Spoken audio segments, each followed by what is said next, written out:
Now, can you explain the ayah 34 of Surah An-Nisa regarding terms qawwam, nushuz, and disobedience, based on which the husband can even beat his wife? Situation today is so bad that men abuse and ill-treat their wives just because they have been given an upper hand, and woman needs to obey them in every situation, else they will be regarded as disobedient and nushuz. Again, understanding these terms must be based on Quran and Sunnah. This is Sharia terminology, whether it's Salah, Zakah, Hajj, any terminology. Like, for example, nushuz here. It's a Sharia term. We don't only resort to the dictionary, or we don't base it on our whims and desires. So nushuz does not mean all forms of disobedience. A particular disobedience can have a valid reason.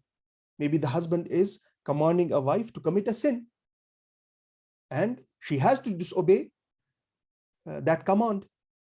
لا طاعة لمخلوق في معصية الخالق. There is no obedience to a creature in disobeying the creator, Allah subhanahu wa ta'ala. So all forms of disobedience is not nushuz. It is a particular form of disobedience, which is not fulfilling the rights of the husband. And the rights of the husband have been discussed in the books of fiqh.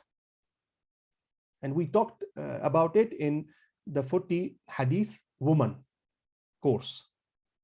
I did it with Nawawi Institute, Malaysia. So we talked about the rights of the husband. It's a detailed topic. So nushuz is not all types of disobedience.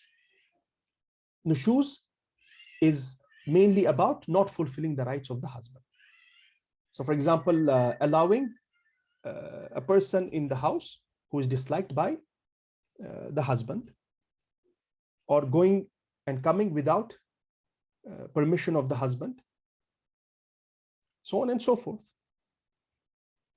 So this is the meaning of nushuz. And as I said, that in these matters, we don't only involve legality, and they must have basic understanding. If husband and wife lacks understanding, love, affection, this relationship will eventually, it will never be successful.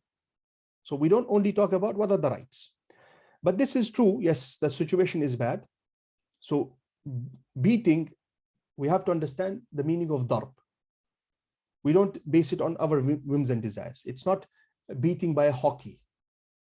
The Sahaba have explained. So either we take the understanding from Quran itself, maybe the Quran has explained, Quran explains itself by itself.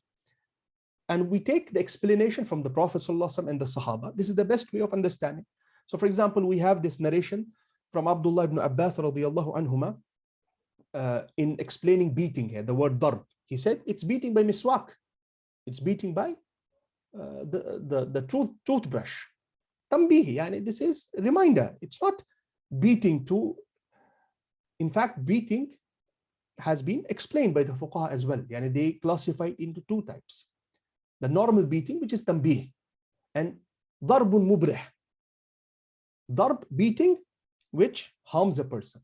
It creates a mark on the body of a person. So this beating is haram for both, in all cases, yani for women, for children. So we have to understand these matters. We cannot define these terms according to our whims and desires and act based on that false understanding. This will be abuse of the responsibility and the authority Allah has given the husbands. So with responsibility comes accountability.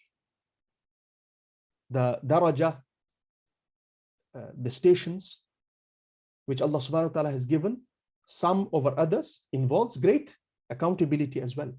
Read the ayat about accountability of the prophets. So daraja is not just to cherish, it involves accountability.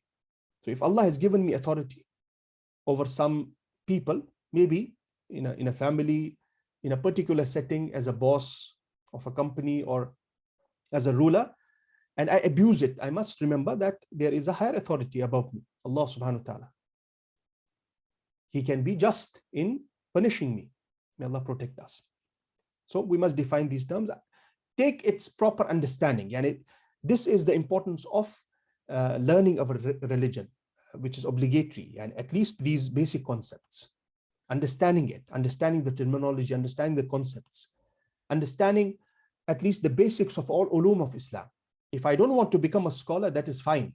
But in my daily practice, in my daily behavior, I must know. If you don't know the meaning of nushuz, if you don't know the meaning of darb, if you don't know the rights of husband and the wife, how to deal in disputes, there will be hardship, problem.